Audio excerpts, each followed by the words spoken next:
Today I want to talk to you about a very serious condition that afflicts both men and women, many of whom are my dear friends. This condition is called no ass syndrome, otherwise known as posterior pelvic tilt. For sufferers, every unbelted pair of jeans clings on to nothing more than a whim and a prayer. Every unpadded chair, a source of pain and anguish. Every water sport, a potential criminal record for indecent exposure. The condition's attributes are twofold. The glutes are miserably underdeveloped, while the pelvis is tilted frontwards such that the butt disappears under the torso and becomes underutilized. This is the opposite of another common condition called anterior pelvic tilt, where the butt sticks out, pushing the stomach forward. This is also known as Donald Duck posture. Now, to be sure, genetics do play a role in both glute size and position, but the good news is it's entirely reversible. By far the main contributor to no ass syndrome is posture.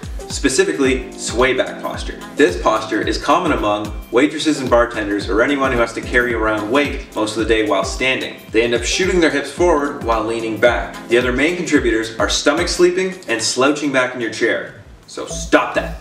Specifically, this is what you're going to see in the body. You're going to have short and tight abs, which you need to stretch. Avoid crunches. You're also going to have short and tight hamstrings, and probably synergistic hamstring dominance, meaning your hamstrings are taking over the work from your glutes and making them weak. So avoid hamstring curls. You're going to have weak and loose hip flexors, and you're going to have weak and loose lower back, both of which you need to strengthen. This combination of factors is creating your no ass syndrome. So let's turn it around, get to work, and build those glutes. First, to stretch the abs out, we got two things. You're gonna do cobra pose, and you're gonna lay on a foam roller with it under your shoulder blades. Next, we gotta release those tight hamstrings. Sitting down on a flat, hard surface like a table or chair, grab a lacrosse ball or a softball, and sit on the ball one leg at a time, rolling back and forth along the hamstrings to find those gnarly spots. When you find a tender area, sit on it until it releases. This could take up to several minutes.